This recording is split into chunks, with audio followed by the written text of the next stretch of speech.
This is Jocko Podcast number 178 with Echo Charles and me, Jocko Willink. Good evening, Echo. Good evening.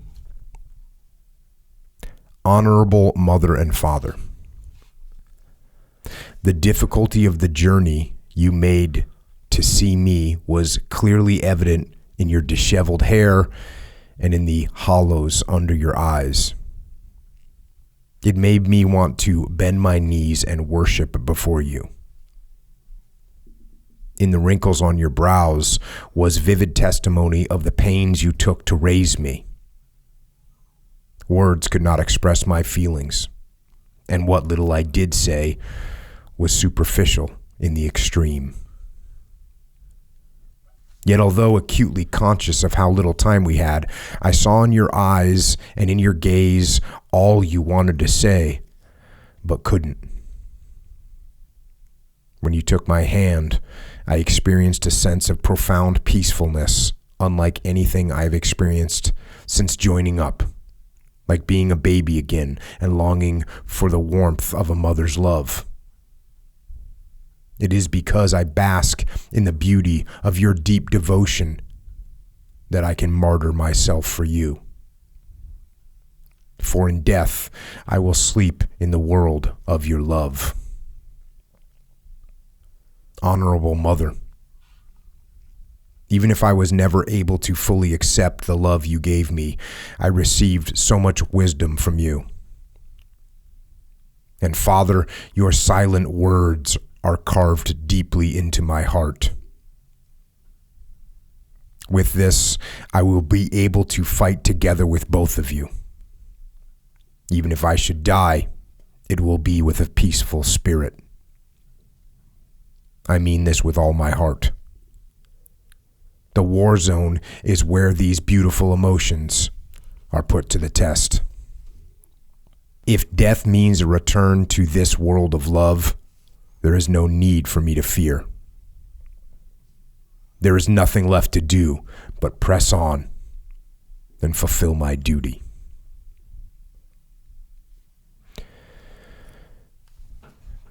And that is the final letter written by a man named Captain Adachi Takoya. It was written obviously to his parents, and he was assigned to Kamikaze Special Attack Group number 1. And he did carry out his mission, a suicide attack on one of the U.S. Navy vessels in the vicinity of Okinawa on the 28th of April, 1945. He was 23 years old, which is actually pretty old for a kamikaze. Here's another last letter home. This one's from Ensign Kiyoshi Ogawa. Father and mother, it has been decided that I also will make a sortie as a proud Special Attack Corps member. Looking back, when I think of your raising me in your arms for more than 20 years, I am filled with a sense of gratitude. I truly believe that no one else has lived a happier life than me, and I am resolved to repay the Emperor and my father for your kindness. Beyond those boundless white clouds, I will make my attack with a calm feeling. Not even thoughts of life and death will come to my mind. A person dies once. It will be an honorable day to live for the eternal cause. Father and mother, please be glad for me. Above all, mother, please take care of your health. And I wish for everyone's prosperity. Father and mother, I always and forever will be living near you and will be praying. I will go smiling, both on the day of my sortie and forever. And Ensign Ogawa was the pilot of the second plane to hit the USS Bunker Hill. And that kamikaze attack killed 393 and wounded 264, and took the aircraft carrier out of commission for the duration of the war. Most of the kamikazes were young. They were sometimes 17, but usually 18, 19, maybe 20 years old. They all wrote final letters home. The letters generally spoke of their commitment to the emperor, their commitment to Japan, their commitment to their parents. And it's actually, there's a lot of these letters. There's thousands of them. And it's actually, when you sit there and read them, it's actually kind of sickening to read these letters. These young boys, they're brainwashed. And I know some people find some level of honor in the kamikaze pilots. You know, they sacrificed for their country. They put service above themselves for their emperor. I have a hard time with that. These are kids, right? These are pawns. And actually they weren't even that effective. They had a hit ratio of about 14%. There was 2,800 kamikaze pilots that were killed, and they killed about 4,900 sailors, U.S. Navy sailors. And God bless all those brave sailors. Every one of those losses and deaths is a tragedy. And the U.S. Navy in World War II and the Navy in general in World War II was a nightmare. The kamikazes sank 34 ships, which is horrible, but it actually wasn't a game changer. But these suicide bombers, you got to think about how they ended up in that situation. And I don't like suicide bombers at all. And I guess I have a bias against suicide bombers. Fine. There was a lot of suicide bombers in Ramadi. And some people, like I said, some people try and glorify a suicide bomber, whether it's a kamikaze or whether it's a modern day suicide bomber, and they try and glorify them. But there's no glory. The modern suicide bombers are either cowards that are afraid to face their enemies in battle. And what's really sad is that's rare. More than likely, the modern suicide bomber that you're dealing with is an actual victim himself, who is, usually a young kid, been manipulated and lied to, and or I should say also coerced through threats. And that happened all the time. It was like, hey, if you don't carry out this suicide mission, we're going to kill your family. And so you might as well do it. So that's what you're dealing with. But some of them, sometimes people just get straight up brainwashed, and it's the same thing with the Japanese kamikazes. I would say a lot less on the coercion side. Like it wasn't like they were holding their family, but they did a great job of brainwashing these kids. And I'm no expert. I should have said that straight out of the gate. I'm just giving you my opinion, my thoughts about it. There's some Japanese documents that I think paint a pretty clear picture of kind of the foundation of what the Japanese military was taught. And it's why they fought to the death. And there's a lot of propaganda that you can look at too. The propaganda that, explains Americans as these evil people that were going to come and rape their women, and it was better to die. So there's that. But there's a more foundational thing, I think, that was printed in World War II. And it was called the Imperial Rescript to Soldiers and Sailors. And a rescript is like an official guidance It's like, this is the word from the boss. And it included in it something called the Senjiken, which meant instructions for the battlefield.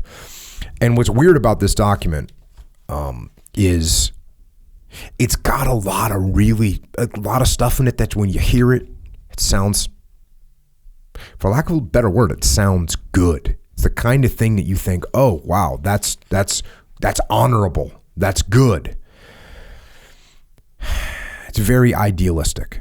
And I think if this document, this Imperial Rescript to soldiers and sailors, if it actually would have been followed, a lot of the problems, a lot of the atrocities that were committed wouldn't have happened.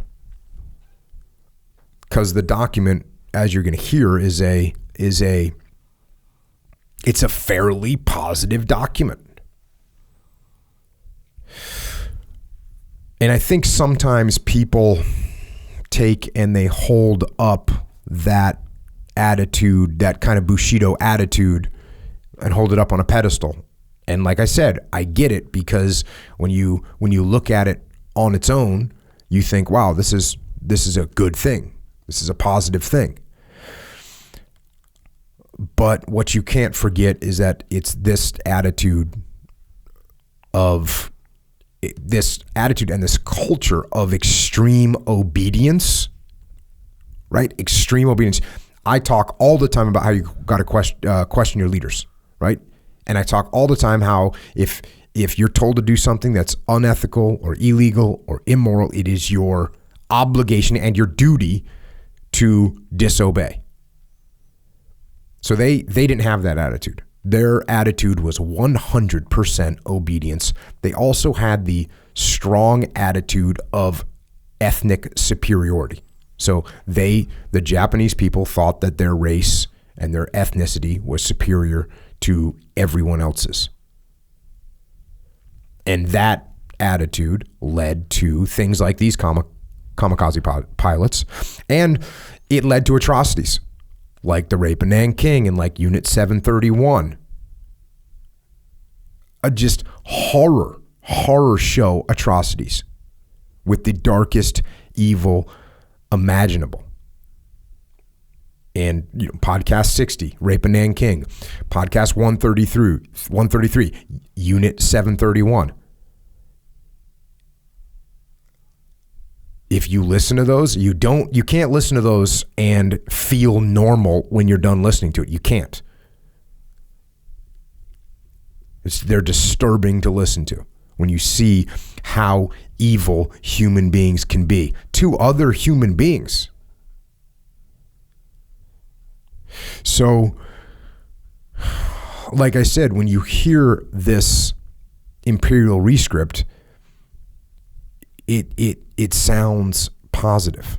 A lot of it sounds good, but first of all, it wasn't followed, because some of the positive parts of the code that they clearly did not listen to, and then other parts of the code that are positive, like anything that's positive, if you let it go too far, then it becomes a negative, and that's seems to me what happened, at least in some sense, in Imperial Japan.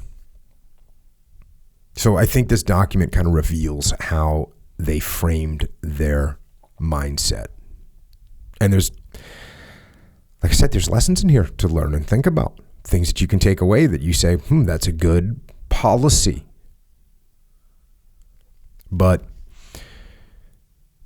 you can also see that when it's taken to the extreme, it becomes the framework for Imperial Japan to become the sadistic evil that they originally believed they were fighting against. So let's get into it. The Imperial Rescript to soldiers and sailors. Here we go. Introduction.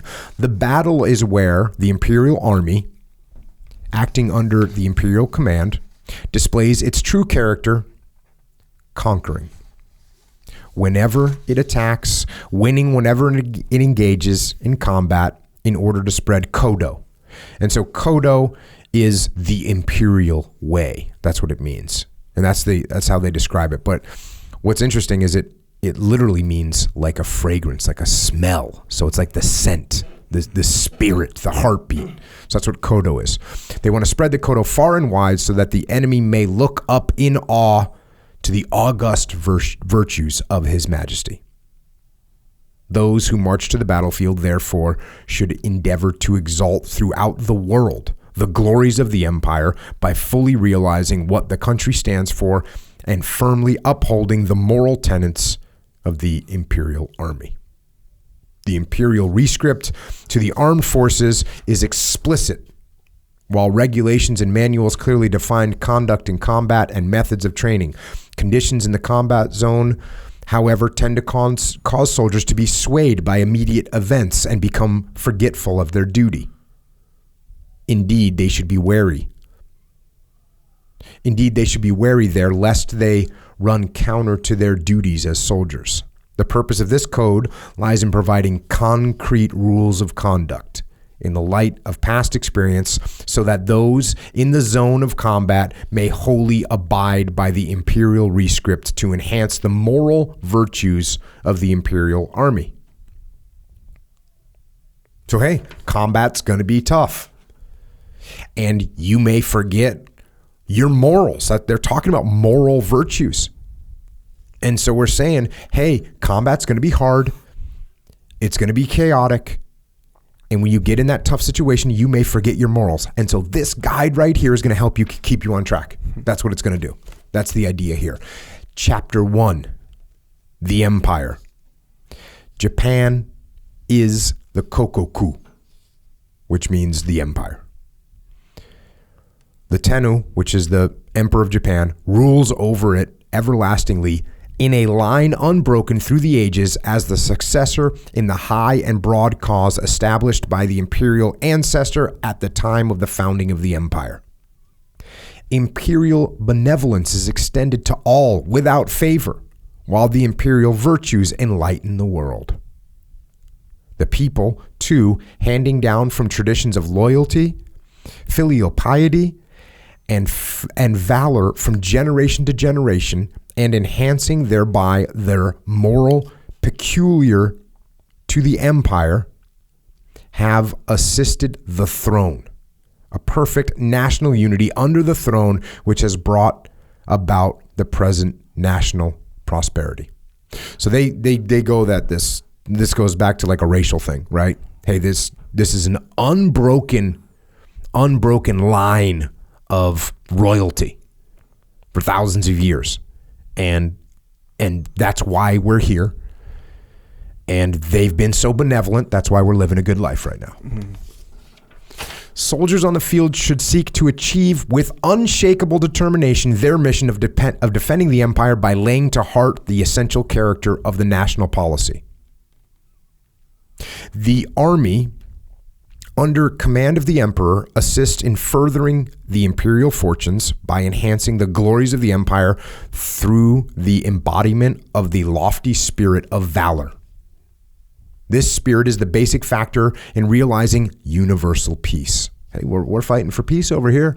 That's what we're doing. For it is this spirit of justice combined with valor, and of valor tempered by benevolence in conformity with the imperial wishes. So this is all good, right? That's where we're at. This is all good. This is a benevolent leader. You've got the spirit of the army is actually just the reflection, the arm of this benevolence that's going to go out and bring the spirit of peace to the world.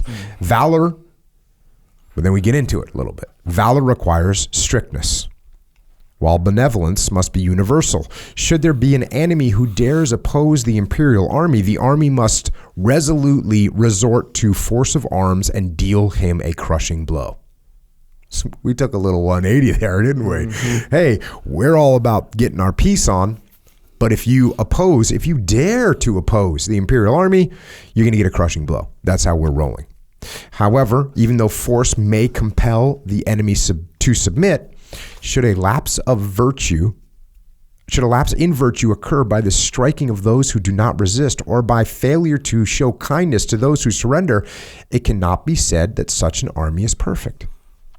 So there we're going to take care of the people that, if you surrender, you're good.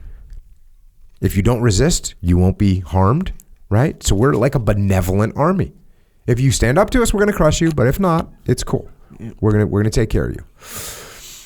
Here's modest in its strength, unostentatious in its kindness. The imperial army becomes an object of admiration when it quietly displays its valor and benevolence.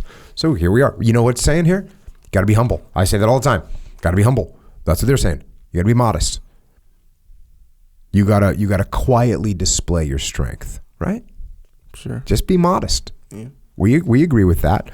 The mission of the imperial army lies in making the imperial virtues the objects of universal admiration through the exercise of justice tempered with mercy.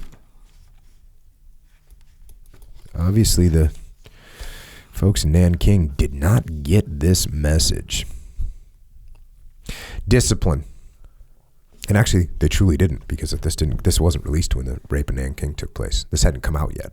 So they truly did not get the memo of this. Correct. At that time. Discipline. The essence of discipline in the imperial army lies in the lofty spirit of complete obedience to His Majesty. There you go. The essence of discipline in the imperial army lies in the lofty spirit of complete obedience to His Majesty. High and low must have deeply engraved in their minds the solemnity of the right of command. Those above who should exercise the right in all seriousness, while those below should obey the commands in utmost sincerity. Essential to victory and requisite for maintaining peace is the condition wherein the entire army, united in the bonds of absolute loyalty, moves as one in response to a command. So this is where we're getting into it. You know, even in the U.S. military, you got to obey the lawful orders of the people appointed above you. Mm-hmm. The lawful orders. That's the oath that you swear, is that you'll obey the lawful orders. It doesn't just say obey. Mm-hmm. Especially on the battlefield, is the utmost observance of the spirit of obedience necessary. The spirit of the soldier is best exemplified by those who silently do their duty, joyfully braving death in obedience to a command given at a time when they are undergoing great hardships. There's no more important time that you need to obey than on the battlefield. Next section, unity. The army looks up in awe to His Majesty as its august head. It will be united in compliance with the imperial will, as one in spirit and in body and in single-hearted loyalty. In keeping with the basic principles of command, an army unit should form a solid yet genial group with its commander as its center. It is essential that each man, high and low, dutifully observing his place, should be determined always to sacrifice himself for the whole, in accordance with the intentions of the commander, by reposing every confidence in his comrades and without giving even the slightest thought to personal interest and to life or death. So, hey, I'm a firm believer. In fact, I think that's what makes a good team player, is someone that puts the team above themselves. No doubt about it. That's also what makes a good leader. Someone that puts the team's mission and the people on the team above themselves. I agree with that. I guess we're going a little next level here. Maybe a little bit. Yeah. You got to be, see, here's a difference, I think. It's in this word, determined always to sacrifice yourself for the whole. That's going to the next level, right? Mm. It's not like, hey, I'm putting the team first. It's like, my goal is to sacrifice myself for the team. That's where I'm heading. Yeah. That's what I'm trying to make happen. Mm-hmm. That's a little different. It's a little next level.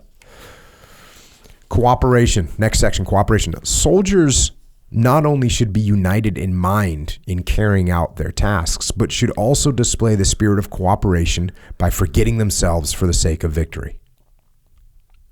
Every unit should carry out its mission with responsibility, upholding its honor, placing confidence in others, and assisting one another volunteering to face hardships, exerting all its strength and cooperation, and fighting valiantly to achieve its objective. Teamwork. That's what we're saying. We're talking about teamwork. We are going a little next level here because we're talking about forgetting yourselves for the sake of victory. That's a little next level. Volunteering to face hardships. Well, everyone does that in the military. Exerting strength and cooperation. Yes, everyone does that in the military. Fighting valiantly to achieve its objective. Yes, everyone does that in the military. But forgetting yourself for the sake of victory, that's again, this is like, hey, I'm putting the team and the mission above me. I get that. We're not going to forget ourselves though, right? Mm-hmm. We're not just saying, okay, I don't exist. We're not giving up our personal spirit for the collective spirit. We're not doing that. Or let me just rephrase that. We're not doing that in America. That's not what we're doing. We join together the collective spirit, but we're not giving up ours. Next section, aggressiveness. Can't argue with aggressiveness. Aggressiveness should constantly prevail in combat, which must be carried out with bravery and determination. When attacking, be determined and positive, always taking the initiative, fighting vigorously and stubbornly, vowing not to cease until the enemy is crushed. I got no issues with that. In defense, always retain the spirit of attack and always maintain freedom of action. Never give up a position, but rather die. In pursuit, be thorough and inexorable. So, yep, never give up position. It's better to die. And I think we talked about, well, we've definitely talked about that on the podcast. Like, when is it intelligent to make a tactical retreat? There are times, without question. And there's been times throughout history where tactical retreats, giving up positions, has caused victory. The Imperial Japanese Army is not talking about that. They're talking about it's better to die. Continuing on, act boldly, intent upon victory. Be fearless and calm, meeting the situation courageously, undergoing hardships with indomitable perseverance so as to overcome all obstacles. Hey, I'm good with that, right? That's what you got to do. Indomitable perseverance. Overcome all obstacles. Good. The next section, conviction to win. Faith is strength. He who has faith in combat is always the victor. The conviction to win grows from constant and rigorous training. Develop the strength to conquer the enemy by every possible effort and by improving every moment. Got no issues with that. Get better. Yeah, train hard. Rigorous training is definitely going to get you ready for tough situations. You got to have faith in what you're doing for sure. The destiny of the empire rests upon victory or defeat in battle. It's a heavy weight to bear. Do not give up under any circumstances. Keeping in your mind your responsibility to keep untarnished the glorious history of the Imperial Army with its tradition of invincibility. Yeah, that one's a stretch. We're taking a stretch now, because I promise you that no man and no army is invincible. So we're getting a little stretch there. Going a little too deep. Next section, chapter 2 and part 1 is called piety. The gods look upon us from above. Be worthy of divine protection by being pure in heart, just in action, profound and sincere in your piety, constantly mindful of the loyalty you owe the emperor and of duty to your parents. So we're talking, that's the first most important thing, is your devotion to the emperor. That's the most important thing that we're talking about. And the gods look upon you from above. The gods are related to the emperor. The next section is filial piety. So now we're talking about reverence of our parents. Loyalty and filial piety as one form the essence of our national morality. A loyal subject is always a dutiful son.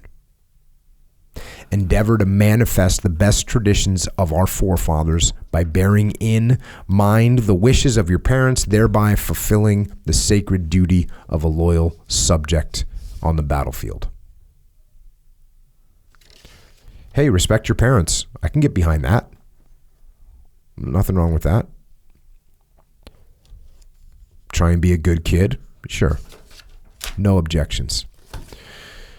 Salutes and manners. The salute is the expression of a sincere feeling of obedience and is also a symbol of unity between those above and those below. Salutes must be strictly executed on the field. If a soldier is filled with a sense of decorum and strict in practicing good manners, it shows that he is a strong warrior. To me, this is weird. It's just weird. Because salutes, salutes are a definitely a time-honored military tradition throughout the world. And in the U.S. military, you don't salute a lot in the field for sure. In the SEAL teams, you just don't salute. I mean, very rarely. There's not a lot of saluting going on, basically because you're not walking around in uniform all the time. So there's not a lot of saluting going on. But yeah, so there's a lot of different ways to show respect. And saluting is sort of the most visible, I guess, way. But it's just kind of interesting to me that they're so into it. Let me put it to this way. This is, when you see like a military movie, which I'm sure you've seen some. Yes, sir. When you see like the new guy officer, right, and he says, "Hey, you better give me a salute, Sergeant," right? Yeah. And everyone knows that guy's not a good leader immediately, right? Because you don't get all freaked out because someone doesn't salute you the way they should. Sure. So now we have the whole military is acting like that. The whole Japanese military is like, "Hey, you better salute." That to me is a little bit, and I get it, right? It's the military tradition. It's not a show of obedience, and as far as I'm concerned, it's a respectful thing. Like, hey, there you are. You're a senior officer or whatever. Boom, you crack the salute. Yeah. It's all good. Isn't it like a symbol of like just extreme discipline? Like know your place, like know your role, know your place. It does, I guess, signify that, but really it's just about respect as far as I'm concerned. Yeah. Boom, you see someone that's senior to you, boom, you crack a salute, all good. Right. But let's say like the kind of the functional use of that respect is like, I'm going to appear before you kind of thing. And it's basically recognizing, hey, I'm beneath you, you're above me, this is how we're functioning together right now. Here's my affirm what do you call like a confirmation.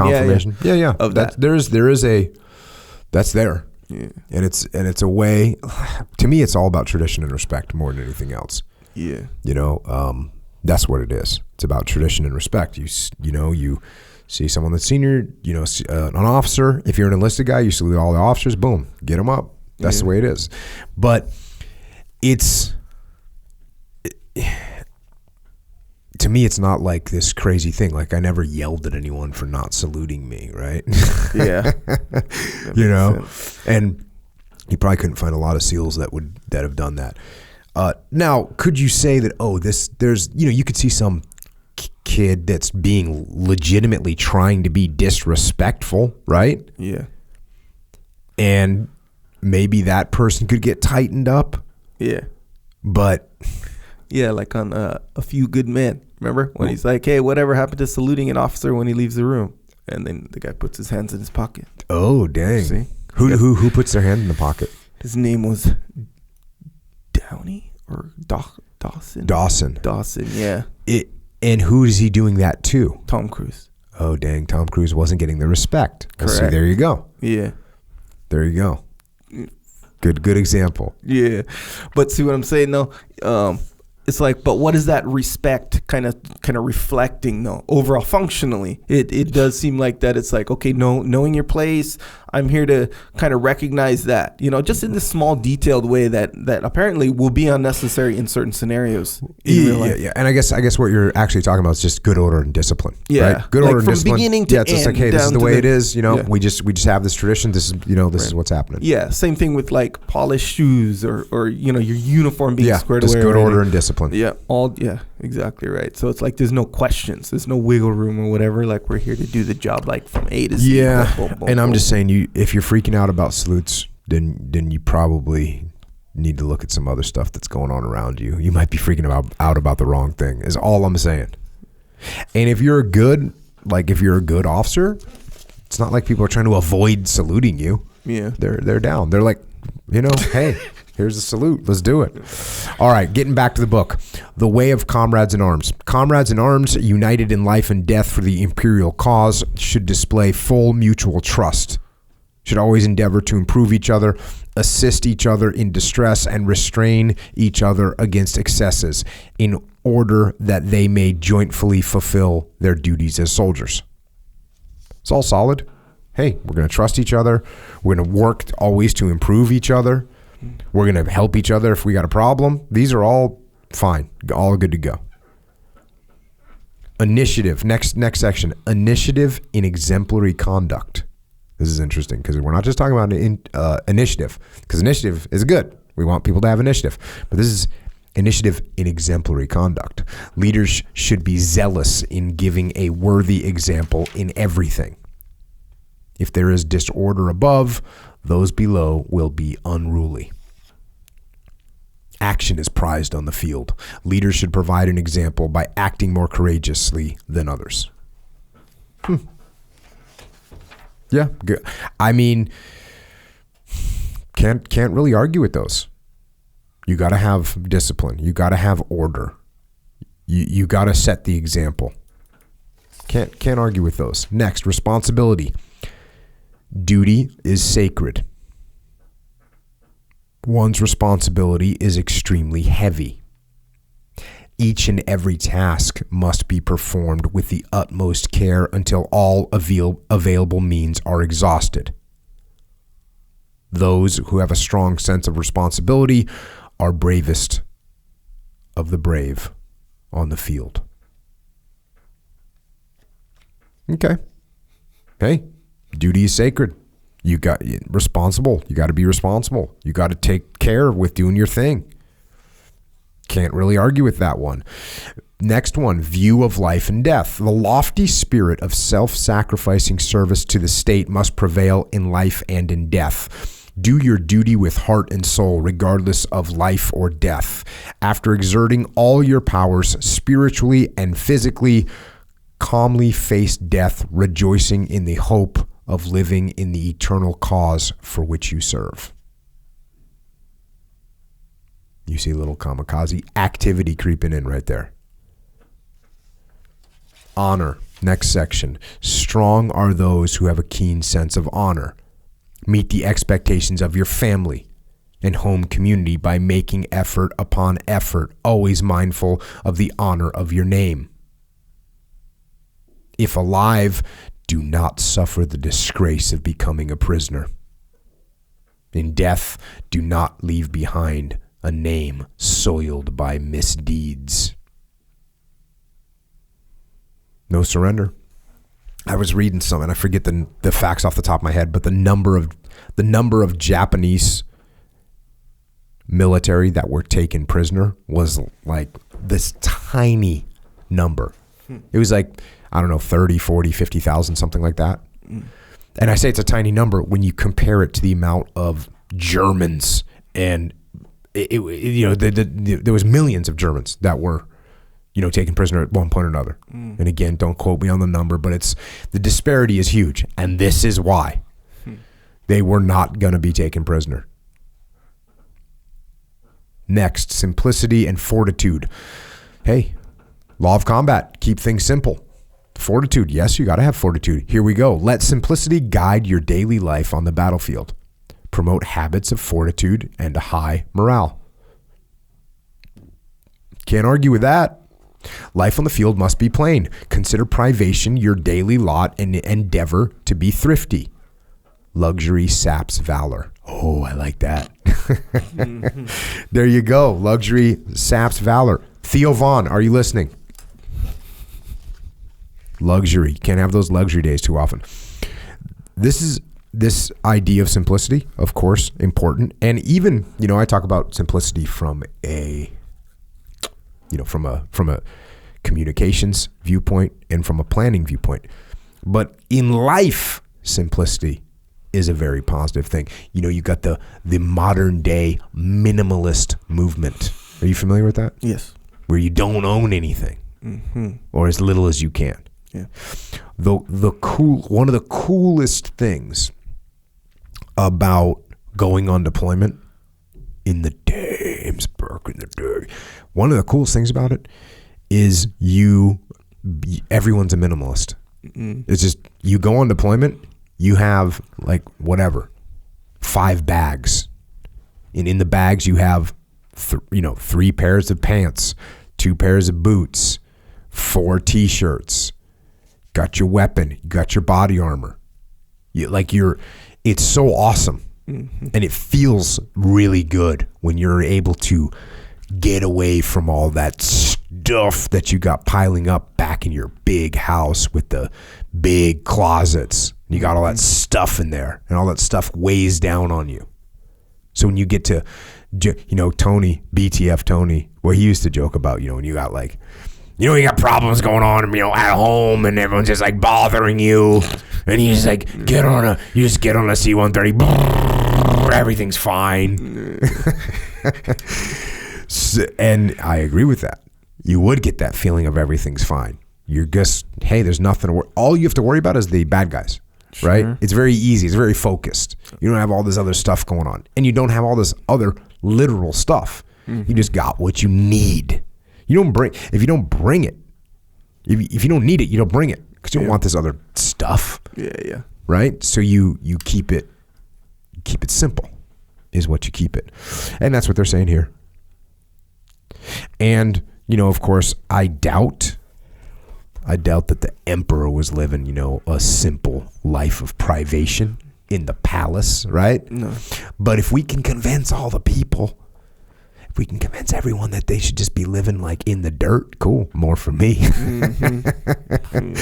So there's a little bit of that going on. Trying to keep the people with the positive mindset even though they don't have anything. Telling them that you don't want anything because it's going to sap your valor. Yeah. You want to live it lean, right? Yeah. Luxury saps valor. Oof. True statement, though.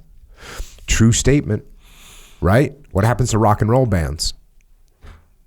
Their valor gets sapped. No. They come out with a good album, right? A good hard album. And everyone goes, yes, that's a kick-ass album. And then the next thing you know, they're living a life of luxury and their music gets soft and weak. Yeah, maybe. It saps their valor. Saps their grit. Next up, integrity. Integrity is the foundation of the spirit of the warrior. How can a man who cannot conquer his worldly desires devote his life to the country? Be austere in your daily behavior. Deal with matters justly so that you will not be ashamed of your conduct in the sight of God or man. Hey, cool, right? Act, keep control over your desires. Got it.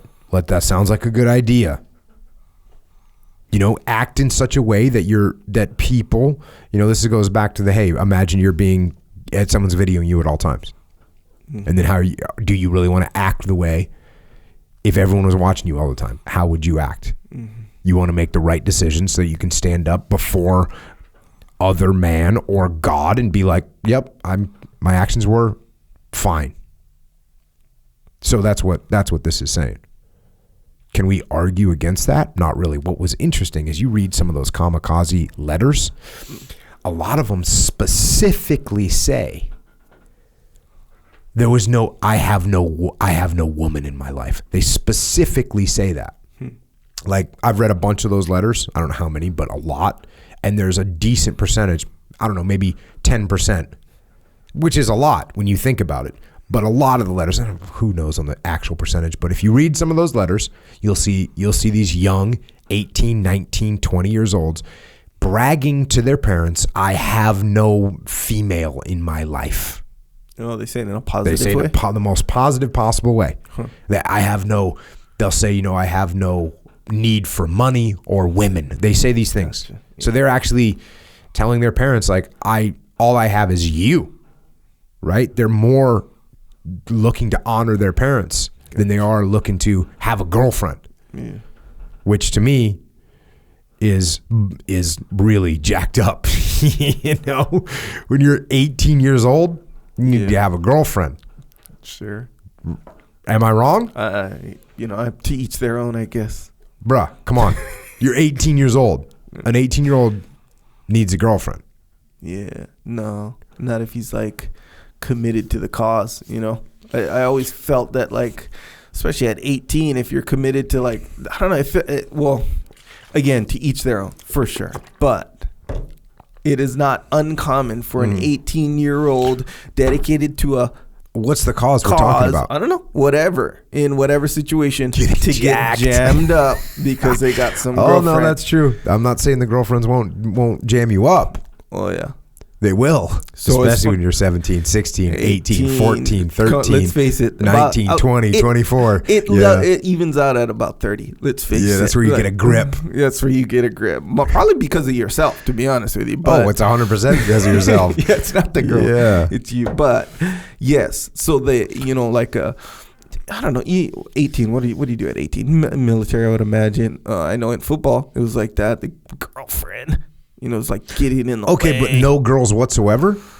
Are you talking like abstinence from girls? Yes. I'm not saying actual abstinence. Taking it to the next level. Echo Charles. No, but I am saying if you're trying to demonstrate or illustrate your loyalty to parents, the cause, whatever, true. Yes, you say like, girls don't even like, waiver my dedication to the cause, kind of thing. I get that. I get that that's what this is saying. Yes. I'm just saying I don't think I necessarily agree with a 19, 18, 20-year-old male human having no female interaction. Yeah. To me, that just sounds like not the best idea. Well, let's put it this way. I agree with you. But I agree with this because I feel like that's just what they're saying. No, it's definitely no. That's their proclamation. I agree with you. Yeah, I agree with you. And I think what hit me weird was the Kamikaze pilots that are just like so happy that they don't have a girlfriend. I'm thinking, are you really that happy that you don't have a girlfriend? And if you are that happy that you don't have a girlfriend, they kept you in lockdown, right? They kept you in a serious lockdown. Yes. Because do you remember, when you're a boy, when you're 10 years old, when you're 11 years old, 12 years old, like you're already looking at girls like, oh, I want to hang out with that thing right over there, that girl. I want to go like talk to that, right? Talk to that thing, yeah. You know what I'm saying? Like it's I know what you're saying. An instinct. Yes. That is fully there as a dude. Right, but at that point. In most cases. At that point, I would argue that in most cases, you're not consciously thinking of a meaningful, productive relationship necessarily. You just have a sort of a feeling and a sort of like attraction or draw towards this thing. And that attraction and draw towards this thing will get in the way or at the very least compete. You're right. I get you. I'm saying I hear you. Yes, you got to be, and definitely, if you're 17 years old, you got to be careful that the girls don't pull you off track. Yeah. And by the way, I'm saying this in one direction. Same thing, opposite direction. I guess I should have said that. But what do you mean opposite direction? Girls will get pulled off track by boys. Oh, yes. You know? Fully. So I guess what we're talking about is getting the relationship going. Yeah. Okay, I agree with you. If you are fully committed to the cause, one thing that could fall away from your commitment would be, look, I don't even care about girls. That's where I'm at. Okay, I get you. I'll give it to you.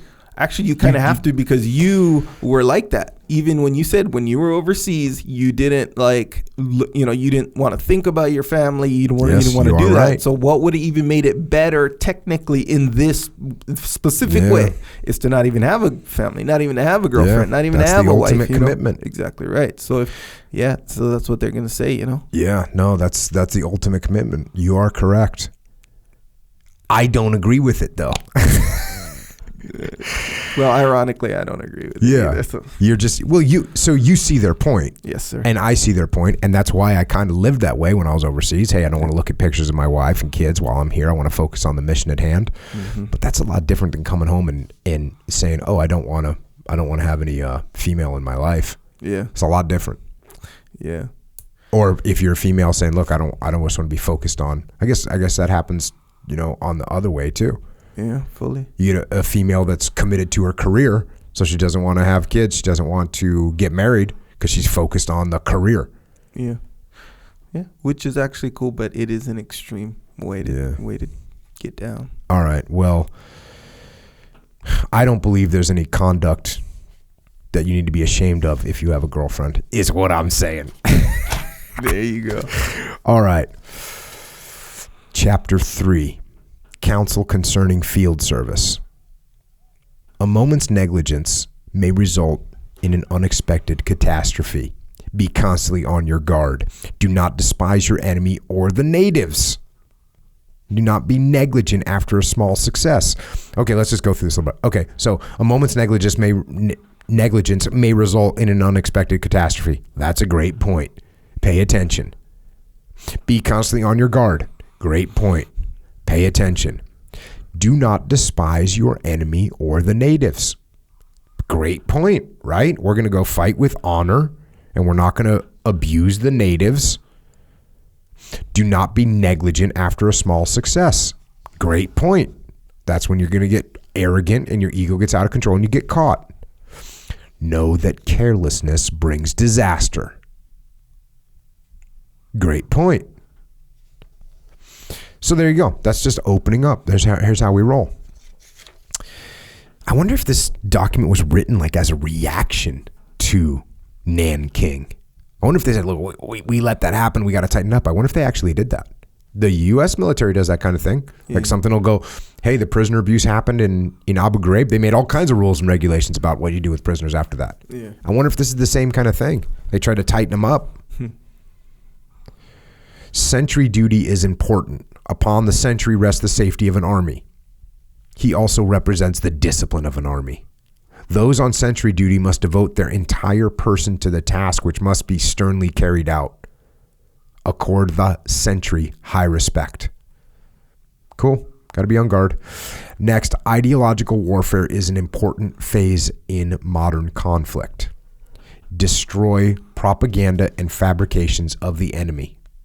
By your unshakable faith in the cause for which the empire stands, and endeavor to spread Kodo, which again, that's the spirit of the empire. So they're telling you to watch out for the enemy propaganda, and how you overcome it is by having unshakable faith. Next up, rumors arise from a lack of confidence. Do not be misled. Do not be agitated by them. Firmly believe in the strength of the Imperial Army and deeply trust your superiors. Deeply trust your superiors. There's no be wise on the end of that. Yeah, I noticed like that. The American manual said trust your superiors, but be wise. Also, rumors arise from a lack of confidence. I disagree with that. I think rumors arise from lack of knowledge and lack of hearing the truth. Because the way you overcome rumors is to tell people the truth. That's how you stop rumors. Tell people the truth. Number 6, be mindful to protect enemy property and resources. Requisitions, seizures, and destruction of goods and similar actions must be executed in keeping with the regulations and always under the orders of your commanding officer. This is incredible. They're literally saying, hey, when you defeat someone, you got enemy property, you need to treat it well. You can't seize it. You can't destroy it. There you go. This is like guidance. 7, be gentle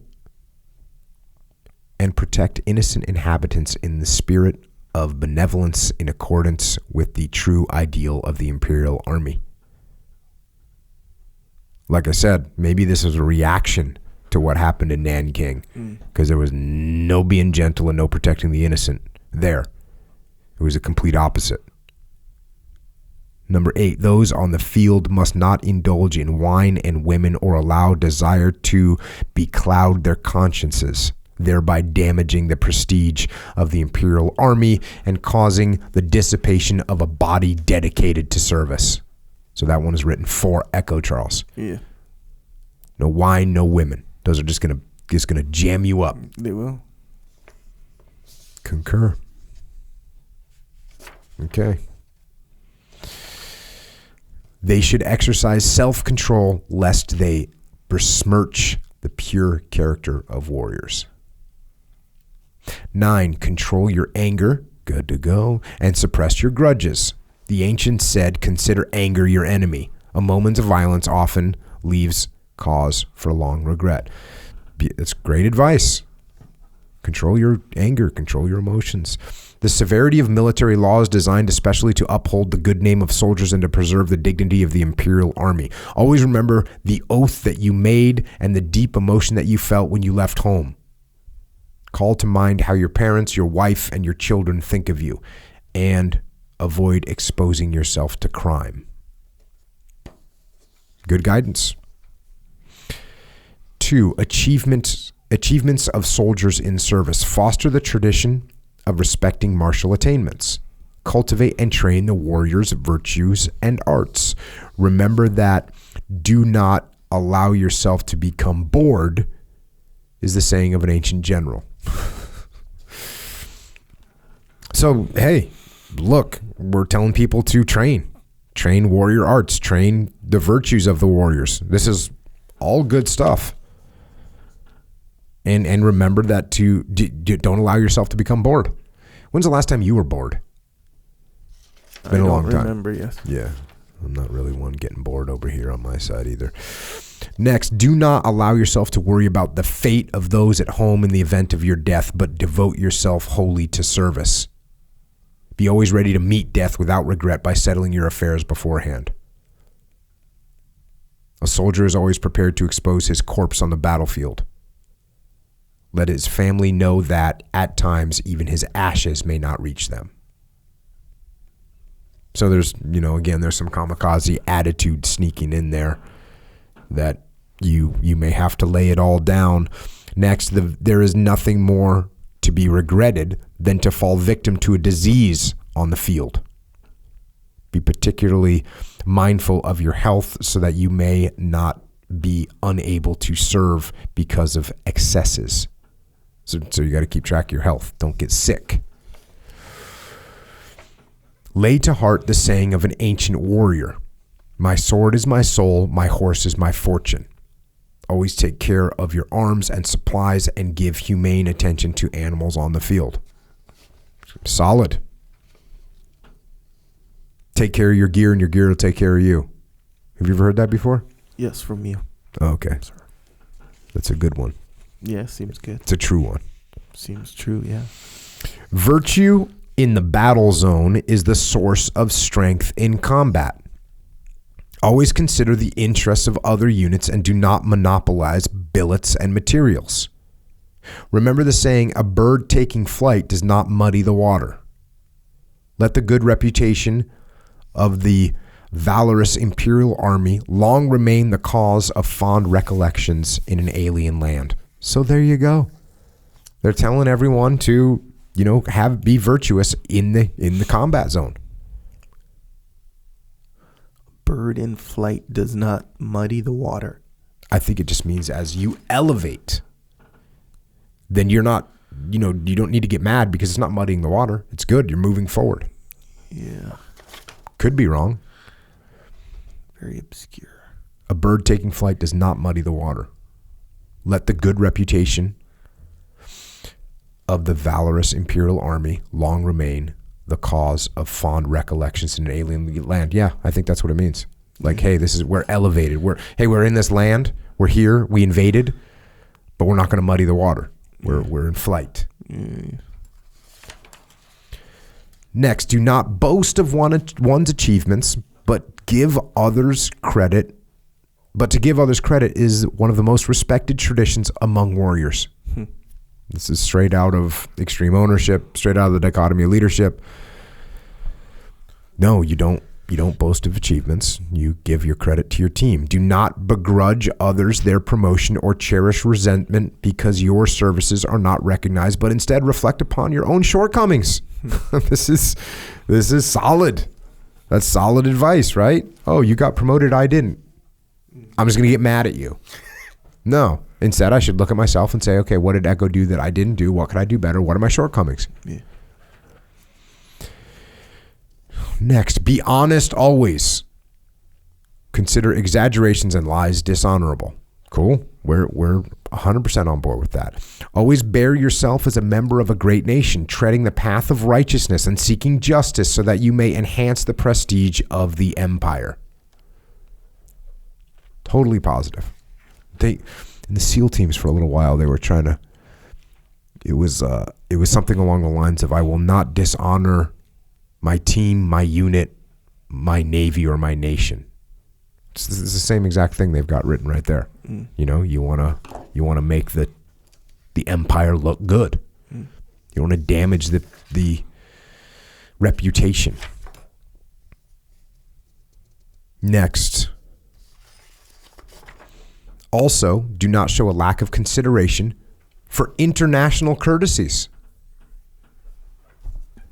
Think about that. Yeah. Hey, when you go to another country, hey, don't take in consideration their customs and courtesies.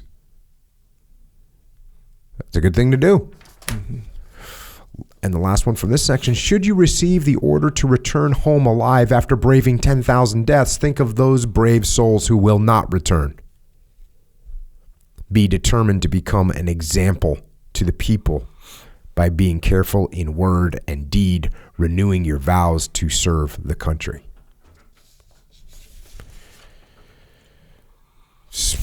Nothing wrong with that. And then this is how this thing ends. The conclusion. The conclusion is all of the above originate from and end in the imperial rescript. Let them serve as a guide in putting into practice this battlefield morality so that all may be perfect in obeying the imperial commands. Soldiers and officers on the field lay to heart the import of the above by fully realizing the significance of real service to the state in order that you may carry out your duty as soldiers, thus responding to the boundless imperial benevolence.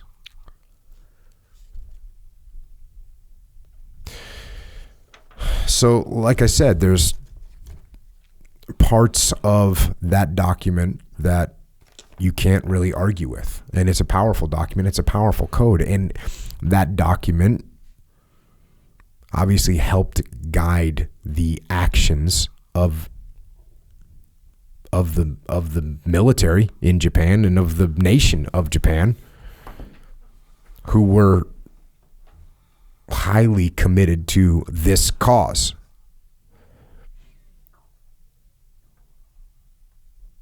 Completely committed to this cause. Got one more letter from a Kamikaze. Dear Mother and Father, now it has been decided that I will participate in a sortie as a member of the Kamikaze Special Attack Corps Squadron. I am deeply satisfied that nothing will surpass this as the long-cherished desire of a military man to die in attacking an enemy ship together with his aircraft. When I think of my 23 years of life, I have not been able to repay anything for your kindness. However, with a smile, please forgive me. From the beginning, I offered myself for the country. The war is plunging into an increasingly critical period. But I believe in victory for the empire. I believe others will follow after me. Smiling, I will make a body-crashing attack against an enemy ship. I am resolved that I will repay a 10,000th of the emperor's kindness. I have not been as thankful as today to be born a Japanese person. I, thy humble subject, live not in vain, having seen both heaven and earth prosper in this glorious age of thine. This is an old poem, and it is my state of mind. Please give regards to my teachers at elementary school, junior high school, and teachers in college, all of the relatives and the villagers. Finally, I am praying for the welfare of everyone in the family. Bravely, I will fall knowing the way of samurai. For the emperor who gave blessings. Naval Ensign Shigeo Kaida. And at 12:45 on April 6th, 1945, Ensign Kaida took off from Kushira Air Base and carried out his suicide attack off the coast of Okinawa.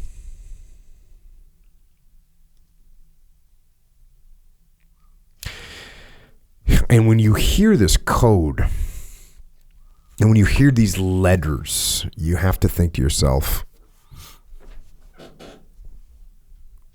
who could defeat an enemy that is that determined? What warrior culture could have the values and the courage to contend with and to actually defeat a people possessed with such willingness to make sacrifices, such willingness to die for their cause? That's what you have to ask yourself. That's what I ask myself, is what people could oppose and fight against this warrior breed? And the answer to that question, and this isn't a theoretical answer, but it's a factual answer. The warrior culture that faced and defeated this fanatic society was the United States of America. And it was our own hardened breed of warriors from the Army, Navy, Air Force, and Marines, the American warrior culture. The American warrior culture is what went from island to island and beachhead to beachhead and pillbox to pillbox, fighting and sacrificing, not only with a willingness to die, which they certainly had, but with a stronger willingness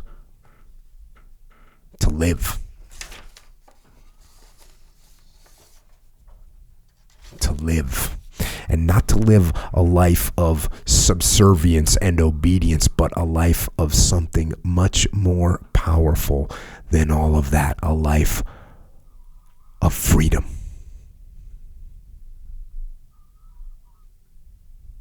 And that culture, that American culture of individual freedom, has proven out to be the most powerful force in the world.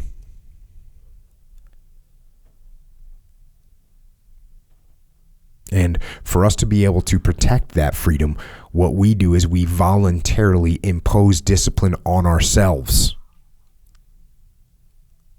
And we have the things that this book talked about. We have conviction to win. We believe in loyalty and responsibility. We live with honor and valor, and we work together to protect each other. But we don't do that because we're mandated to do that. We do it so we can defend our way of life. We make sacrifices to preserve our culture because our way of life offers something that is the apex of human existence.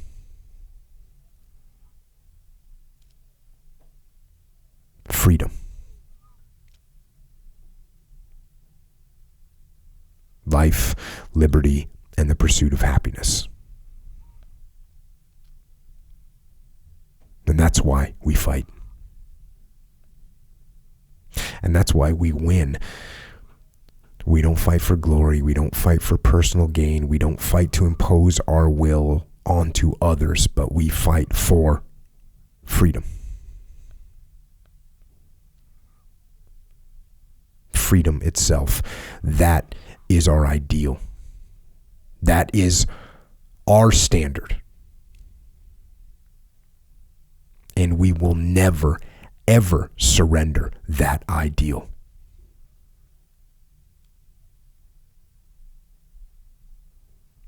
The ideal of freedom. Freedom is our code.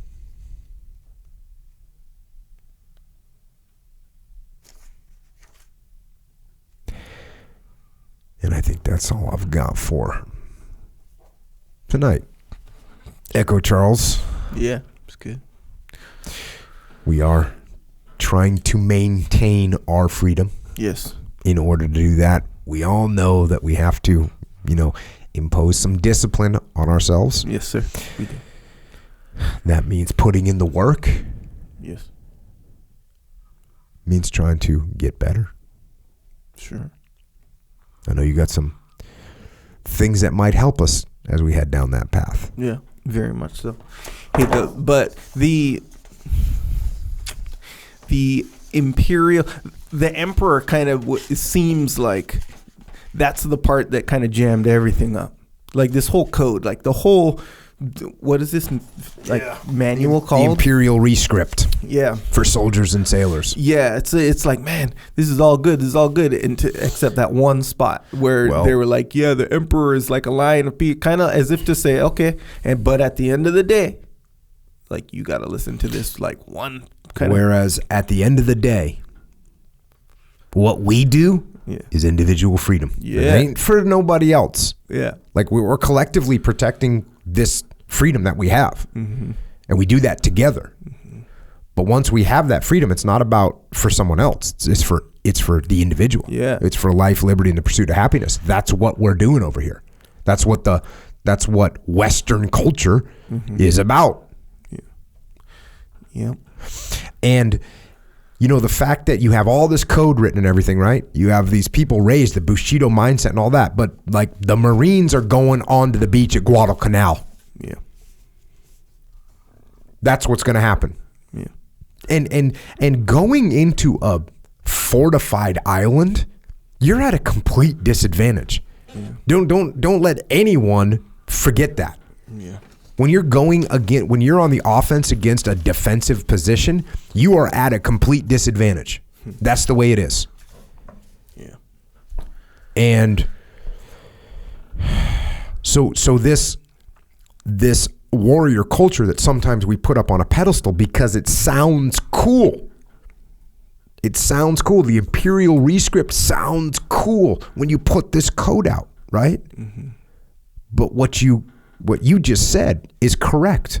When that code is not based and not the foundation of it isn't freedom, it doesn't turn out good. Yeah.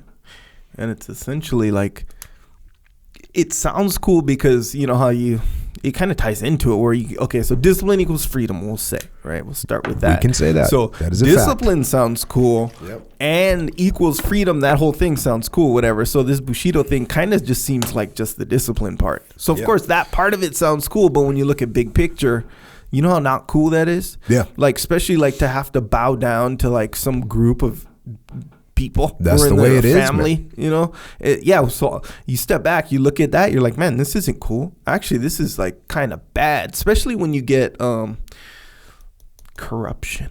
For sure. Which is kind of, it's one of the, I forget the saying, but it's like absolute power is absolute power corrupts absolutely. Yeah.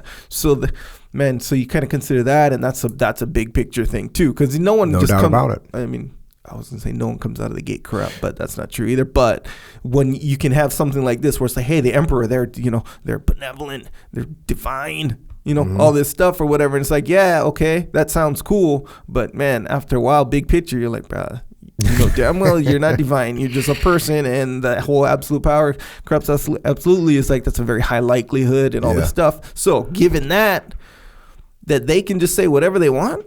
They can be like, hey, I don't care, 18-year-old kid out of high school or whatever. Oh yeah, we need to use you as a bullet. That's really what they're doing.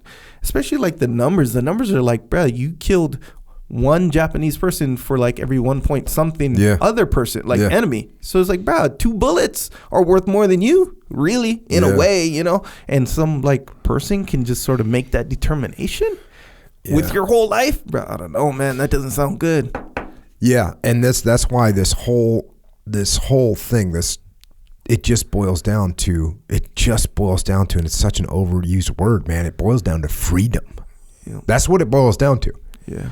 Like when you are a man and you're from Iowa and you're in the Marine Corps and you're going onto that beach, your will as a free man is stronger than the will of this guy over on the other side that is not truly free. Yeah. And that right there, that's the crazy thing about this, is you can take this entire warrior culture where these people are born and raised and taught this. And you've seen there's training videos for the kamikazes, but even just the militant life the militaristic life that they led. And meanwhile, you take someone that was a shoe cobbler in Boston, and you take another guy that was a farmer in Iowa, and you take another guy that worked on the railroad in California, and you put them together in a foxhole, and their will to fight as free men is stronger than someone that was raised since birth to be a warrior. Freedom and the individual human will to do what you want to do with your life is the most powerful force. And it gets left behind. And if you leave it behind, you might win for a little while, but you're not going to win in the long run.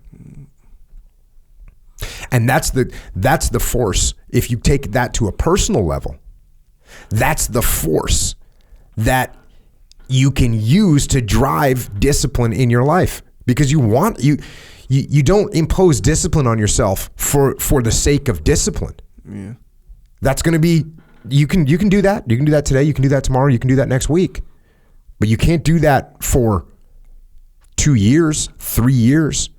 It needs to be, the foundation of the discipline needs to be the desire for freedom.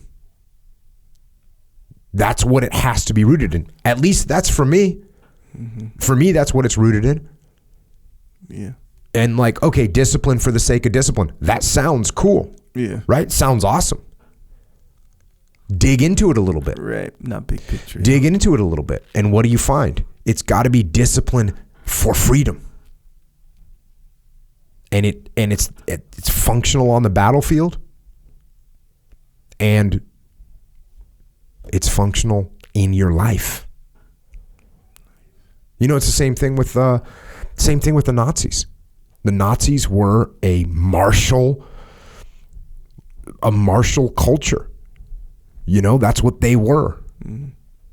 But they were subservient to the Fuhrer. And guess what happens when you take a kid from North Carolina, and you take another kid from Florida, and you take another kid from Tennessee, and you take those kids? They're not professional soldiers. They're going to go to boot camp. They're going to get trained in whatever they're going to get trained in. They're not Hitler youth raised to fight. You ever seen little Hitler youth training with weapons when they're 12 years old? Like, meanwhile, this kid was in Tennessee working on a farm. This other kid was in Brooklyn working in a pizza shop, working in a restaurant, whatever. So you take these folks that are fighting for the Fuhrer, and you put them up against someone that's a group of people that are fighting for freedom, and freedom's going to win. I think you're right about that. Yeah, it's interesting. Yep. Like the freedom to do jujitsu, by the way, and the freedom to get any kind of gi you want, but you're gonna get the best gi. Is what That I'm almost saying. qualified as a rough transition, right Well, there. I'm just saying that's the first thing that came to mind at that point when you said that. Nonetheless, anyway, we're on the path. Yes, discipline. The path is the path of discipline that not ends in, but results in freedom. Yeah. So on this path, many activities, many things to do and to not do, by the way. You know what you were talking about earlier with like the salute thing? Yes. Let's look at that for a second, right? If I'm a guy that's like has an attitude, like I'm not saluting anyone. Yeah. I'm not disciplining myself. Well, guess what? Then I'm not going to do anything in the military. I'm going to get kicked out of the military, actually. I'm going to lose the freedom to serve. Yeah. Whereas if you discipline yourself, like, hey, I'm going to show respect to the people that are above me in the chain of command. Yeah. I'm going to do a good job. Yeah. I'm going to discipline myself. Yeah. Guess what? It's ridiculous. This is going to sound so ridiculous. For the most part, I could pretty much do whatever I wanted to when I was in the military. As crazy as that sounds, my bosses always gave me what I wanted. Right. I could just kind of do what I wanted to do. It was crazy. Mm-hmm. It was crazy when I look back on it now. And my bosses would give me what I want and help me and support me. Why did they do that? They didn't do it because I was manipulating. They did it because I was working hard and supporting what they wanted to get done. And it's like a positive thing. It's not negative at all. It's like, it was awesome. But if you have that attitude in life, like, hey, I'm going to work hard. I'm going to discipline myself. I'm going to submit in situations that require it. I'm going to subordinate my ego in situations that require it now so that in the long run, I can get the freedom. So often people, they want the freedom right now. Yeah. Freedom isn't going to come right now. You don't get it. Yeah. You have to work for it. You have to fight for it. You have to impose discipline on your life so that you can end up with it. You have to work hard. You have to work hard to get to a point where you get the freedom. But if you don't work hard, you won't end up with it. You just won't. You'll always end up being a slave to your paycheck. You'll be a slave to your jacked up friends. You'll be a slave to the manipulative partner you chose. You'll be a slave if you don't put discipline in your world. Be a slave to drugs. You'd be a slave to drugs. You can be a slave to alcohol. You can be a slave to food. You can be a slave to doctors. Yeah, you can be a slave to all these things. Yep. So it's just, you got to think about freedom. You got to have that in the back of your mind, but you can't live your life thinking that it's going to be given to you. Oh, free. No, it's not. Freedom isn't free, as they say. Freedom isn't free in a country, and freedom certainly isn't free in your own personal life. It's not free. Oh, no. Yeah, like we talked about this early on, where you're going to have to pay the price, Yeah. When, pay now, pay later, whatever you say. Yeah. So the whole pay now, I think that's the way to go. Paying now is definitely the way to go. Yeah. Yeah, you always got to pay. And it's a constant thing. And that part can kind of be intimidating, where it's like let's say, the real obvious ones, like eating correctly and exercising, right? Like that's. Well, what's good about those is they're physical activities that have physical, visible manifestations, right? Yeah. If you eat like crap, you're going to feel like crap. You're going to look like crap. You're going to perform like crap. Yeah. If you are inactive, you're going to move like crap. You're going to be sick. Mm-hmm. So, yeah, those are real clear examples. So it's like so clear where you can be like, okay, I'm going to pay now, right? How am I going to pay now? And what price am I going to pay now? And that's with not eating things that you're so physically compelled to eat. Yeah. for the most part. Exercising, which can be a pain, literally. And so, no one, most of the time you don't like want to exercise. Like that's not a natural thing, I think. To like, I would say that's true. I would say actually you're right. I would say that you're right to the point where a normal human being is genetically programmed. If they can conserve energy, then you want to conserve energy. Right. Because otherwise, if you didn't have that instinct, you would waste all your energy as a caveman and you would die, right? Because you'd starve to death. Yeah. So no, I think we're genetically programmed to lean towards less activity. Oh yeah. Energy conservation is what we're probably genetically programmed to do. Yeah. Yeah, genetically. Now, I get it if you're sitting in an office all day and then you're like, man, I can't wait to go for a run tonight. Yeah, of course. You've been sitting in an office all day. So, so there's got to be some instinct to do that as well. But yeah, but most time too, though, if you're going to go for a run or go lift or something, like you're already familiar with like the payoff of that. Yeah. No one, I mean, it's pretty rare. Maybe if you want to go play in the pool or something, I guess. But that's different. Like no one's just genetically yearning to go do a Metcon or something, or run like a marathon or something like that. Well, that's why I kind of threw that out there a little bit, because sometimes for me, yeah, like sometimes for but for real, right? Mm-hmm. Let's say you couldn't work out for 2 days. Mm-hmm. Do you have like a little like thing that's, man, I can't wait to get there and jerk some steel? Yeah, big time. But then, so there's but that's for someone who already you're connecting knows that the payoff. Okay, I got it. And it's like, and it goes through, and we talked about this too, where that's kind of the sometimes good news. don't you just like to just go get some though? Yes, but only for the payoff. Sometimes I like to get some just to get some. I know, because you're you. And that's like I was gonna say that's like one of the benefits of work. And we're just talking about working out, but this goes for kind of everything. Where if you familiarize yourself over the years of the payoff, like your body kind of accommodates that. Yeah. Like your body's like, if you don't you get endorphins and you get addicted to it. Yeah. Right? Yeah. And that basically becomes that's what we're talking about. Yeah, that becomes how you work. So but let's say I'm, I don't know, 35 years old, we'll say I've never really worked out ever. Mm-hmm. Right? I just live a normal life or whatever. I just never really worked out, never like lifted weights, never went for runs. You'll have less of a desire than someone that's been working out their whole life. Try go work out for the first time, a hard one. Do one of Jocko's workouts. Mm-hmm. You'd be like, bro, I don't want to do this. No, I don't want to do this. You're going to be thinking that while you're doing it. Yeah. And the next day when you're all sore, you're going to be like, bro, I don't want to do that ever again, actually. So it's different. But if you're you or someone who's like, an athlete all their life or something like that, someone who reap the benefits, they know, they're familiar with the payoff. Yes, when you don't work out for 1 day, 2 days, however many days, you can be like, your body's going to be like, hey, we need that workout now, kind of thing. For short term payoff, we need that workout. So the benefit of getting into working out on a regular basis, you get short term and long term payoff. And that's how the path is, by the way.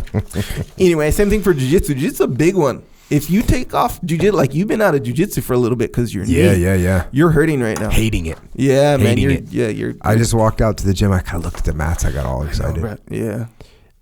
You should be back. I'll be back. Soon. I'll be back in a week. Right, back on. 2 weeks. I'll be back on the mats of justice. Boom. There it is. So while you're doing jiu-jitsu, if you haven't started jiu-jitsu, if you haven't because there's a number of people who are like, hey, I hear good things. I'm on the fence. They just haven't made the plunge. They haven't taken the step to even just try it, because usually places you go, they'll give you, it's free. Yeah. You try for free. Try it for free. Yeah.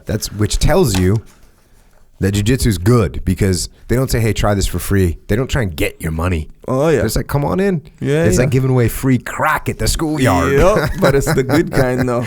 Yeah, except for it's crack that makes you like a better human being. That's basically what jiu-jitsu is. Yes, sir. It's like an addictive drug that makes you better, stronger, smarter, faster, more calm, more patient, just a better person. Aware, brings more to your perspective, that's for sure. Opens up your perspective. Big time. Yeah. So there's people, if what you're saying is correct, and there's someone right now that's on the fence, should I or should I not? Maybe I should. Maybe I won't like it. I don't know. It's sweaty dudes. Just go train. Go for free. Yes. Yeah, go for free. Just try the 1 day. You can I would even say, go try the 1 day with it. I mean, I would never recommend having a defensive attitude towards it. I would never recommend that.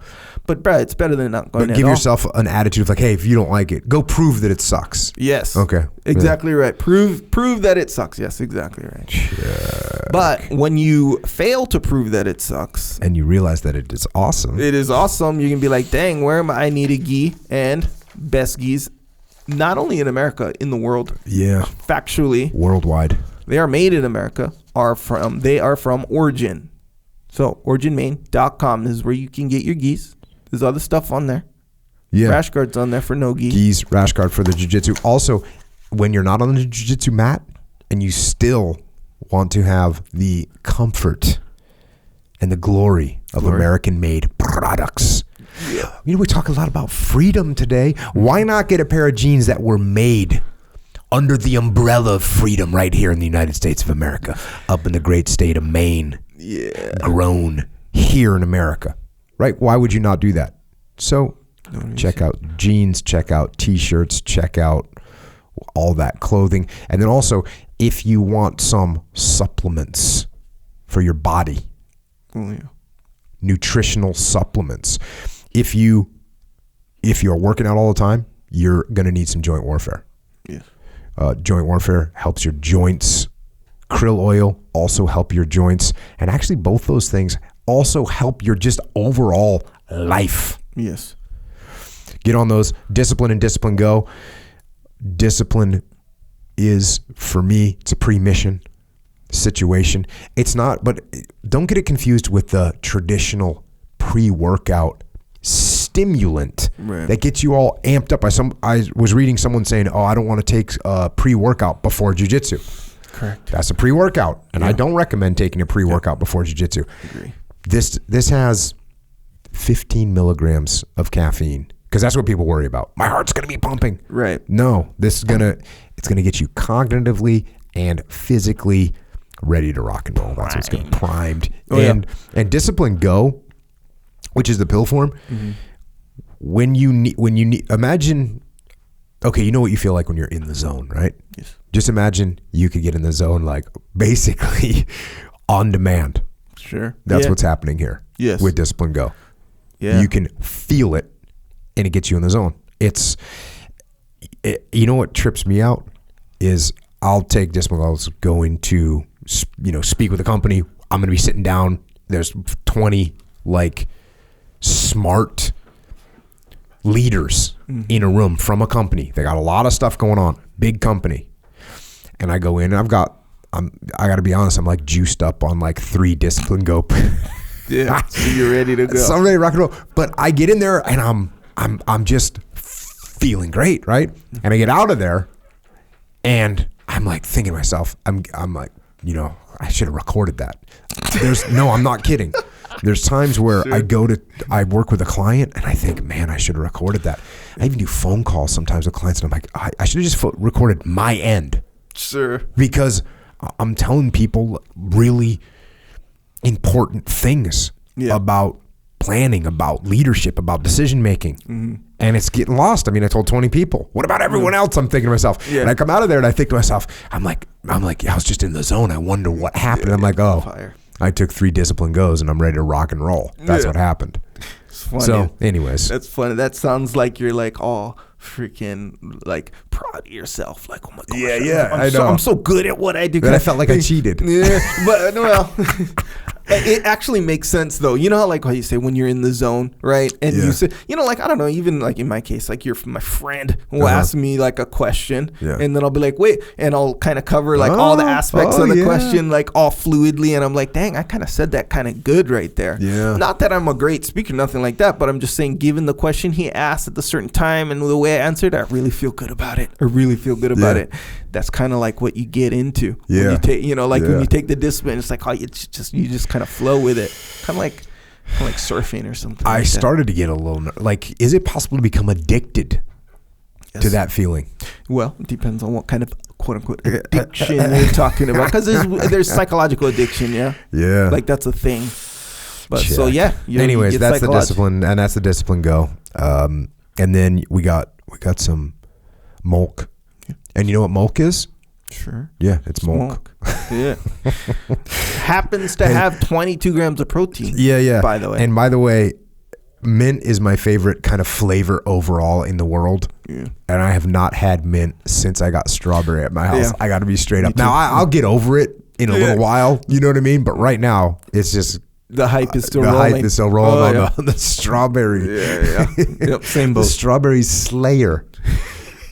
How good is it? Anyways, that's that. Get the Mulk. Get the Warrior Mulk kid for your kids. Warrior Kid Mulk. Mm-hmm. It's that comes in strawberry and chocolate. Once again, the strawberry is unreal. The chocolate's fine. It's good. Your kids will like it. The strawberry, they'll be coming back for more. Yeah, right? yeah. It's dessert. Mm-hmm. And then, of course, you got Jocko white tea, which is good for you. It tastes good. And the most important thing is that it gives you an 8,000 pound deadlift, which is not shabby. No. And it's 100% guaranteed. Like 100%. Yeah. Like every single person that's ever had it Yep. has got an 8,000 pound deadlift. Yeah. So you're good there. Yep, give that a try if you want. Yeah. Yep. Big time. All that stuff that we just talked about is at originmain.com. Yes. If you want it. Yep. And the tea, we offer the tea as well. Where? On our store. Oh, I didn't know we had a store. Jocko, you do have a store. It's called Jocko Store. Anyway, yeah. So, yeah, Jocko has a store called jockostore.com. This is where you can get a bunch of rash guards, t-shirts, hats, stickers. Pretty much anything that you want. Do you have stickers in there right now? We have bumper stickers. Okay. Yeah. I don't know if everyone knows that. Yeah. It could be sold out and we don't know it. Tell Jesse. Jesse will get him in the game. No, the decals. Okay, so there's a difference between bumper stickers and decals. We have decals. Oh, okay. Those are like more legitimate stickers. Okay, cool. That's the ones I like. Yes, me too. More Big time. on that level. Oh, yeah, pretty much anything if you want to represent, the discipline equals freedom, like, concept. A guy, and this is just, you should know this. A guy, I was speaking at an event and they were talking about like, we got some guys that are going to wear your t-shirt, you know? And I was like, oh, that's awesome. Mm-hmm. And the guy I was talking to was kind of, I don't know, he just had a look on his face like I was like saying, oh, it's so awesome that guys are wearing, the t-shirt. And so I said to him, it's awesome because like that's how the podcast is supported. It's like when you buy a t-shirt, that's how the podcast is supported. So it is cool and it's appreciated if you get a t-shirt or a hat or a rash guard or whatever from the Jocko store, because then we can have the podcast. Yeah, and a good support. Support, yeah, big time. Good news about this too, though. It's not like the shirts, and I said this from the beginning. I think this was kind of the goal. When you make shirts, you produce shirts. Yeah. It seems obvious to be like, oh yeah, let's just get some shirts. No. I made it a point to get like literally the shirts that I wear or which we're proving, because I made shirts before in the past. Actually, I've been making shirts since I was like 6 years old, to be honest with you. So I find where were you making shirts when you were 6 years old? Kauai.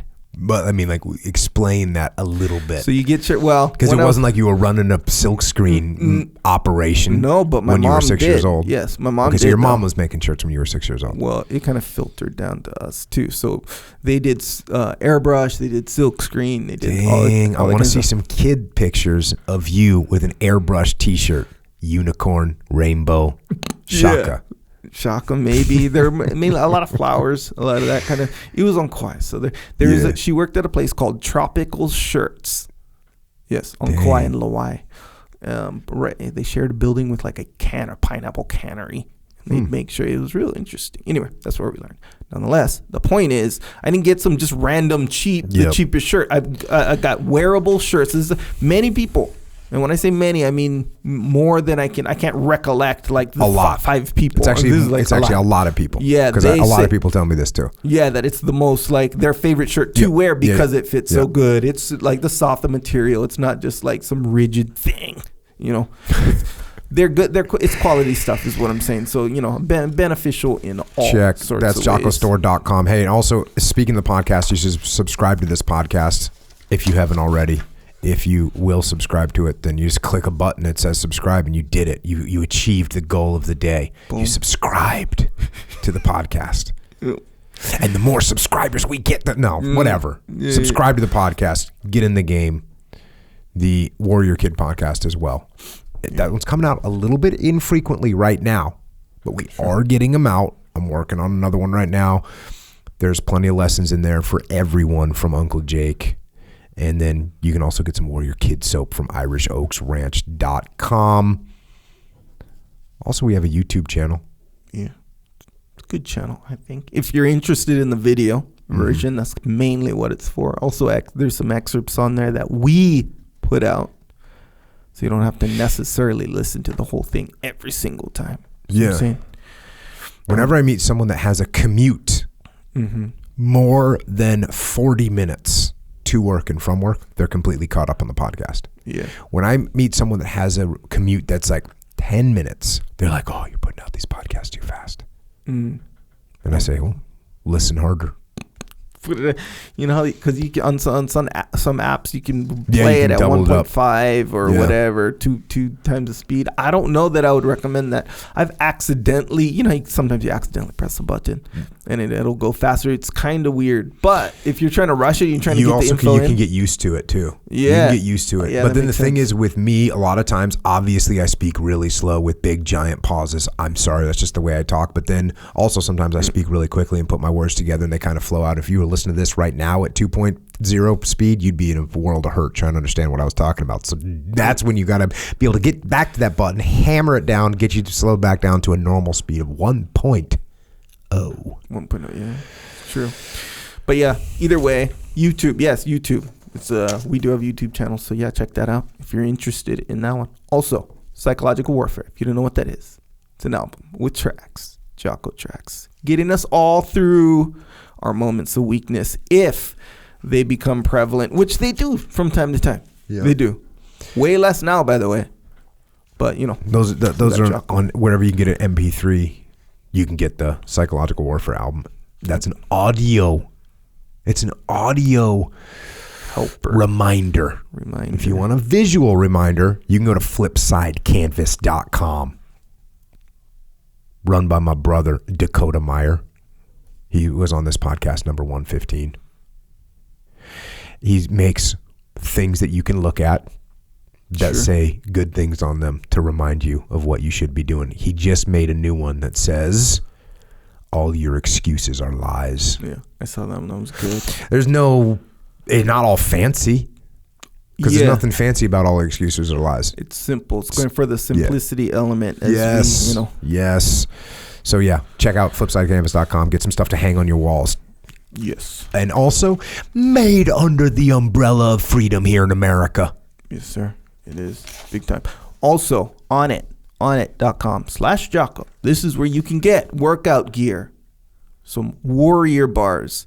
Here's the thing. I haven't been talking about the Warrior bars, but those Warrior bars are like key. They're a good to have on the standby scenario. Oh yeah, and even that's like a semi-daily. What is semi-daily? Is that every other day? Semi-daily. It's not necessarily important. Yeah. Semi-daily. Well, my frequency with these Warrior bars is protein packed food. They're not like a power bar or something like. It's not like that. It's like a protein meat. Anyway, it's called a Warrior bar. Anyway, that's every other day, I would say. It's like, I don't even like to use the word snack because it doesn't feel like a snack. It's like a hybrid snack / meal, protein-ish. Anyway, nonetheless, there's a lot of cool stuff on there. Kettlebells on there. I used to say artistic kettlebells, even though they are artistic, but I feel like it doesn't capture the glory of the kettlebells. Nonetheless, primal bells, legend bells. That's where I get them. What do they call the Star Wars bells? Oh, they call them space bells. Star Wars. No, I don't think they have a name for the group yet. But yes, I just got the Darth Vader one. Didn't come in yet. Oh, it's like a Stormtrooper, Darth Vader. There's a Boba Fett one, which is dope. But I'm gonna get all three. I'll report back nonetheless. Anyway, onit.com/Jocko. That's where you can get this good stuff. A lot of good stuff. Got a bunch of books. The book to order right now is Way the Warrior Kid 3, Where There's a Will. That book comes out May 28th. So we're talking, you better order it now because it's probably going to sell out and I'll have to print more. Yeah, don't forget about the first two, though. And then the first two, we got Way of the Warrior Kid, From Wimpy to Warrior, the Navy SEAL Way. And then you got Mark's Mission. And Mark's Mission is your daughter's favorite? Correct, yes. She sleeps with it. Strange, yeah. Not a stuffed animal, by the way. It's a book. It's a hardcover book. Not the most physically cozy, which I'm not opposed to, physically cozy. But yes, sleeps with it. Yeah, her favorite book, straight up. Yes. That's awesome. Yeah. So that's Way of the Warrior Kid and Mark's Mission, teaching good things to children. And they need it these days. And also you got Mikey and the Dragons. That one is for a little bit younger crowd. And then on top of that, of course, we got the Discipline Equals Freedom Field Manual, which is for everyone. Teaches you how to get after it. The audio is on iTunes and Google Play and Amazon Music. And then Extreme Ownership, Dichotomy of Leadership, which I wrote with my brother Leif Babin.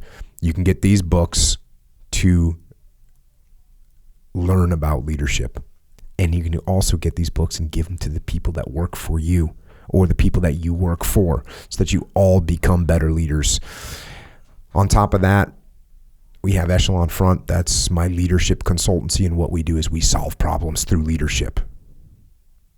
If you got a company, if you got a business, if you got a team, and you got problems at that team, the problems are due to one thing and one thing only, and that's leadership. So if you want to get those problems fixed at your team, go to echelonfront.com. We got the muster. Chicago sold out already. In fact, it might be on during this. Oh no, we're listening to it right now. So Chicago, and then we've got Denver, September 19th and 20th. We got Sydney, December 4th and 5th. ExtremeOwnership.com if you want to come. They're all going to sell out, so try and sign up early. Otherwise, you're going to miss it. The one in Sydney, by the way, I think the place that we got down there, I want to say it's less than 400 people. So that place is going to sell out quick. Not to mention it's our first time going to Australia for a muster, so it's going to get crazy quick. So if you want to come, try and sign up early. EF Online, this is online training. If you can't come to the muster, or let's say, and this is the reason we created it, is because we work with companies that have 62,000 employees. And they say, hey, Jocko, can you train all of our employees? They're around the world. And I say, no, I can't. No, I actually say, stand by. Sure. Let me talk to you in a month. Sure. And then it's, hey, we created, and it didn't take a month. It took a lot longer than a month. It took us about 9 months to get it out. But it's online, interactive leadership training. Get your whole organization on the same page. And if you're an individual and you want it, you can get it too. It's efonline.com. And then we got EF Overwatch, where we're taking special operations and combat aviation leaders off the battlefield and putting them into companies so that they can help those companies lead. And a lot of times people think, well, what is some special forces guy going to know about manufacturing? Trust me. You put him in there. It's not about manufacturing. He'll learn about the manufacturing, but what he's going to know, what he knows how to do right now, is he knows how to lead, and he's going to turn that organization around. So that's efoverwatch.com, where we can get you your leadership. Yep. Also, we're on the interwebs, which is also called the internet, by the way. I think you already knew that. Nonetheless, Twitter, Instagram, Facebook.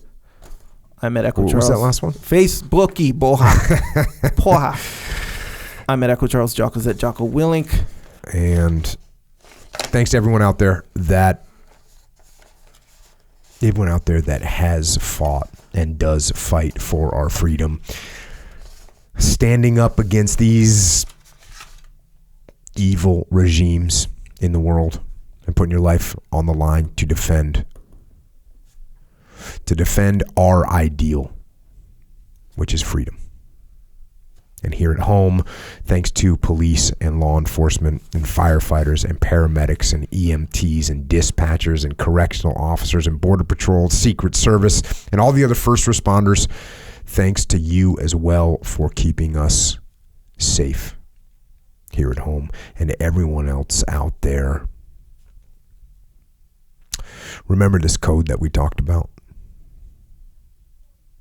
Remember what it meant to people, and remember the will that it instilled in those people, a will so strong that they faced death without fear. And then remember the will that overcame that code was the will of freedom. The will that says, I will bow down to no man. The will to stand up no matter what kind of evil death cult there was that attacked and tried to enslave the world. That evil was overcome by the strength of freedom and the will to get up. And no matter what, get after it. And until next time, this is Echo and Jocko, out.